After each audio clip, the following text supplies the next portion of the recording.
زیادہ سے زیادہ جو ہے وہ تفسیر ہوتی ہے۔ اس ٹاپک پہ یا ادبی لحاظ سے جو تفاسیر لکھی گئی ہیں اس میں عبد القادر جرجانی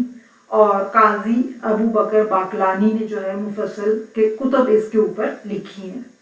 پھر اس کے بعد کلامی تفسیر۔ کلامی تفسیر وہ ہوتی ہے جس میں اسلامی عقائد کو عقل کی روشنی میں لکھا جاتا ہے،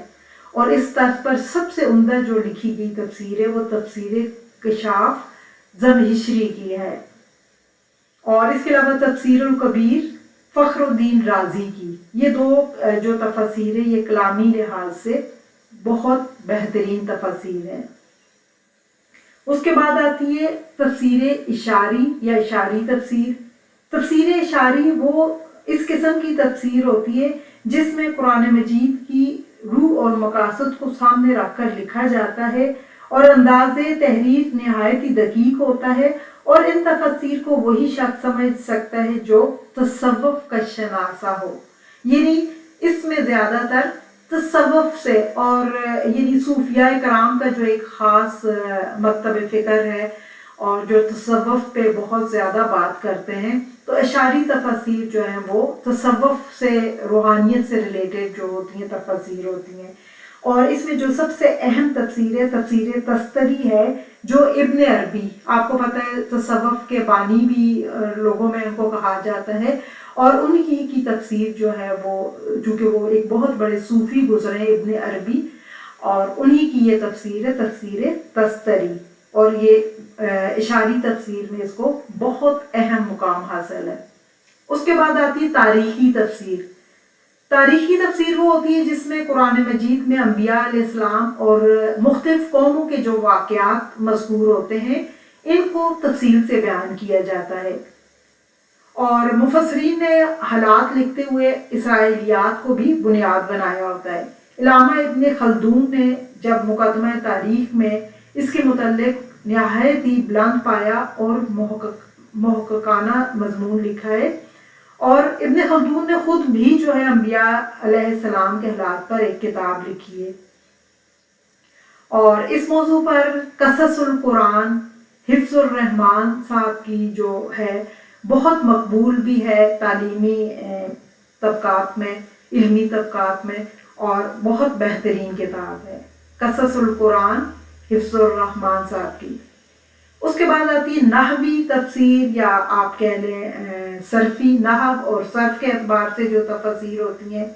اس میں کیا ہوتا ہے، قرآن مجید کے نحوی مسائل اور صرفی مسائل کے متعلق بحث ہوتی ہے،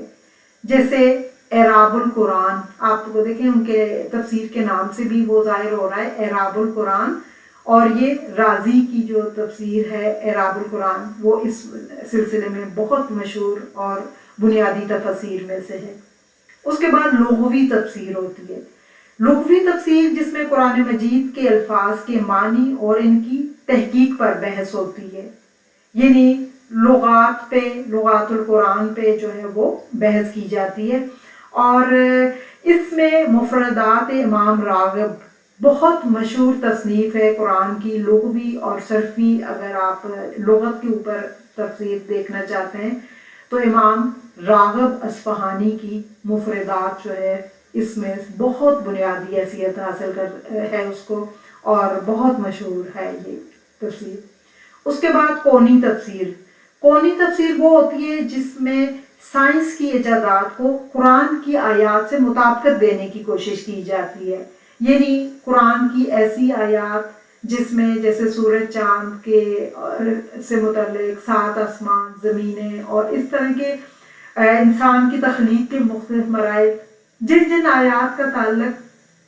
سائنسی اس سے وہ ملتا ہے، اس کو سائنس کی روشنی میں ان آیات کو آج کے دور میں یعنی سائنس کیا کہتی ہے اور قرآن نے آج سے 1400 سال پہلے اس کے بارے میں کہہ دیا تھا، اس کے مطابقت دینے کی کوشش کی جاتی ہے اور اس سے بیان کیا جاتا ہے۔ اور اس سلسلے میں طنطاوی جوہری کی تفسیر جو ہے الجواہر فی تفسیر القرآن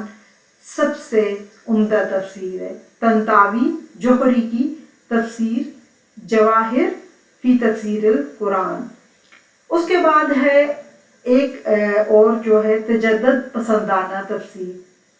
تجدد جیسے کہ نام ہی سے ظاہر ہے، متجدد دین جو ہوتے ہیں، جنہوں نے مغربی افکار اور نظریات سے متاثر ہوئے ہوتے ہیں، وہ لوگ مغربی افکار اور نظریات سے متاثر ہو کر اپنے ایک مخصوص نظریات قائم کرتے ہیں، پھر انہی نظریات کی صداقت کو اور حقانیت کو وہ قرآن مجید کی چھاپ لگانے کی کوشش کرتے ہیں،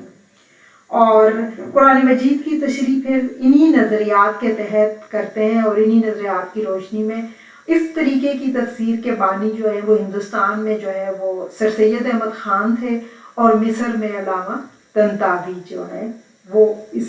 سلسلے میں جو جدید جنہوں نے بہت سی چیزیں جو ہے وہ شامل کی ہیں، اور قرآن کی تفسیر کو اور قرآن کو اپنے نظریات پر وہ جو ہے ثابت کرنے کی کوشش کی ہے۔ تو یہ کچھ مین ٹائپس ہیں۔ بعض لوگوں نے ان کو ادبی تفسیر کو اور کچھ تفاسیر کو ایک ہی کر کے وہ کیا، اور ساتھ ہی وہ اقسام بتاتے ہیں، لیکن اگر آپ ڈیٹیل سے دیکھیں، لغت کو الگ کر دیں اور صرف نحو کو، تو اس طرح سے آپ کے سامنے 10 اقسام آ جاتی ہیں، جس پر یہ ان طبقات کے اوپر جو ہے وہ تفاسیر لکھی جاتی ہیں۔ ہر ایک نے اپنی تفسیر کا کوئی نہ کوئی ایک جو ہے وہ منہج سلیکٹ کیا، جیسے کچھ نے بلاغت کو اور ادبی لحاظ سے تفاسیر لکھی اور بلاغت پہ کام کیا، کچھ نے جو ہے وہ سائنس کے لحاظ سے جو ہے وہ تفاسیر لکھی، اور اس میں زیادہ وہی باتوں کو انہوں نے جو ہے وہ اس کی تفسیر کی جو آیات جو ہے وہ سائنس سے ریلیٹڈ تھیں، اور کچھ لوگوں نے جو ہے صرف لغت پہ، جیسے مفردات القرآن اگر آپ اٹھا کر دیکھیں تو اس میں ایک ایک لفظ قرآن کا جو ہے اس کی لغت بیان کی گئی ہے، اس کا یعنی مادہ کیا ہے، اور اس کی لغت میں اس کا استعمال کیا ہے، اور عام لغت میں وہ لفظ کیسے استعمال ہوتا ہے، اور قرآن میں کن معنوں میں استعمال ہوا ہے۔ اور یہ مفردات امام راغب بہت اچھی کتاب ہے اور بہت اچھی تفسیر ہے یہ۔ اسی طرح سے آثاری تفسیر جو ہوتی ہے، جیسے تفسیر طبری ہے اور امام ابن کثیر کی تفسیر ہے، تفسیر ابن کثیر، یہ بھی بہت عمدہ تفاسیر میں اور بنیادی تفاسیر میں ان کو بہت اہمیت حاصل ہے، اور ایک جو نیا پڑھنے والا ہوتا ہے قرآن کو، اور اگر وہ صرف جو ہے وہ چاہتا ہے کہ قرآن کی تفسیر قرآن سے ہی اور جو صحیح احادیث سے ہی ہو، تو اس کے لیے یہ آثاری تفسیر سب سے بیسٹ ہے، وہ پڑھ سکتا ہے۔ آگے چل کر ہم ان تفاسیر کی خصوصیات بھی اسٹیپ بائی اسٹیپ، چونکہ یہ ہمارا آج کا ٹاپک صرف طبقات تفاسیر سے تھا، ہم نے صرف ان کے نام اور ان سے ریلیٹڈ جو ایک ایک دو دو تفاسیر کے نام پڑھے۔ آگے چل کر ہم جو ہے وہ مزید ان کی ڈیٹیل اور ان کا طریقہ کیا ہے اور ان کا اسلوب بیان کیسا ہے، انشاءاللہ نیکسٹ لیکچر میں ہم اس کو تھوڑا ڈیٹیل سے دیکھیں گے۔ اللہ تعالیٰ ہمیں اس پر